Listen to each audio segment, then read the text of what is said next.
संभल जामा मस्जिद पर एक रिपोर्ट जब दंगा हुआ था उसके बाद को लेकर एक रिपोर्ट 3 दिन पहले ही प्रेस क्लब ऑफ इंडिया में पेश की गई और उसमें जिस तरह से साक्ष्य पेश किए गए हैं उसमें पूरी तरह से उत्तर प्रदेश सरकार, योगी आदित्यनाथ, वहाँ की पुलिस, पूरा एडमिनिस्ट्रेशन इस साजिश के पीछे किस तरह से है और लगातार किस तरह से संभल को निशाना बनाया जा रहा है। किसी ना किसी बहाने से मुस्लिम बस्तियों को निशाना बनाया जा रहा है। अब 2 मेन रोड्स को लेकर के एक ज़बरदस्त तनाव संभल में बना हुआ है और वो पूरी मुस्लिम बस्ती को उस रोड के बहाने से, हालांकि बाईपास बना दिए गए हैं, लेकिन ज़बरदस्ती उसको ये कहा जा रहा है कि ये कांवड़ रूट है जो मुस्लिम महल्ले से गुजरता है, इसलिए इस रोड को चौड़ा किया जाना ज़रूरी है। कांवड़ियों को परेशानी आती है और जिसकी चपेट में कई हज़ार मकान आ रहे हैं जिनको बिल्डोज किए जाने की प्लानिंग बनाई जा रही है। तो पूरी तरह से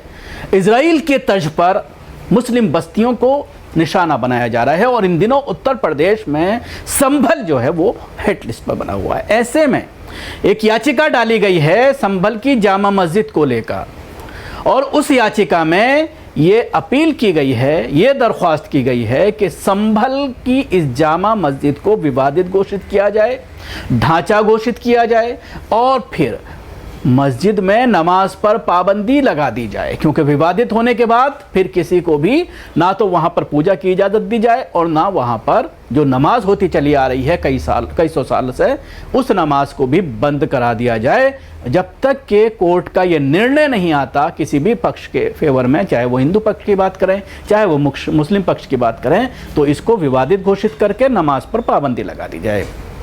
उत्तर प्रदेश के संभल में जामा मस्जिद या जिस तरह का दावा किया जा रहा है कि ये हरिहर मंदिर था, उसको लेकर के एक नई याचिका भूमि विभाग में डाली गई है। याचिका सिमरन गुप्ता की ओर से चंदौसी की अदालत में दायर की गई है। ताज़ा मामले में याचिका सिमरन गुप्ता ने मस्जिद में नमाज पढ़ने पर अस्थायी रोक लगाने की मांग की है। अदालत ने इस याचिका को स्वीकार करते हुए सुनवाई के लिए 21 जुलाई 2025 की तारीख निर्धारित की है।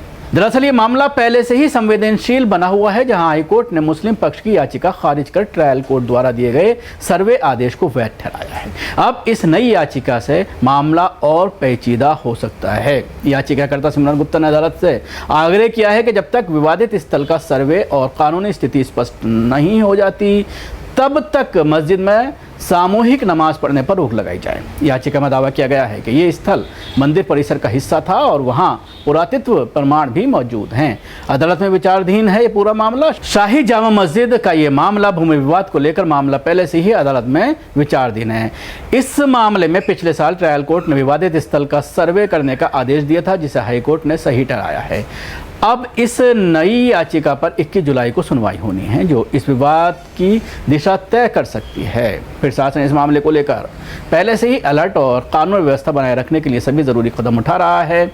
वहीं याचिकाकर्ता सिमरन गुप्ता का कहना है कि जब तक ये तय नहीं हो जाता कि स्थल मंदिर है या मस्जिद, तब तक यहाँ किसी भी धार्मिक गतिविधि की इजाज़त नहीं दी जानी चाहिए। उन्होंने मस्जिद को सील करने और उसे डीएम की निगरानी में देने की मांग की है। आपको बता दें कि जामा मस्जिद विवाद को लेकर कोर्ट के आदेश पर बीते साल दूसरी बार सर्वे 24 नवंबर को किया गया था। इस सर्वे के दौरान यहां हिंसा हुई थी। इसमें 4 लोगों की मौत और 29 पुलिसकर्मी घायल हुए थे। हिंसा के बाद पुलिस ने सपा के सांसद यार रहमान बर्क, मस्जिद कमेटी के अध्यक्ष जफर अली समेत 2750 लोगों के खिलाफ FIR दर्ज की थी। अब तक 96 लोग इस मामले में जेल जा चुके हैं।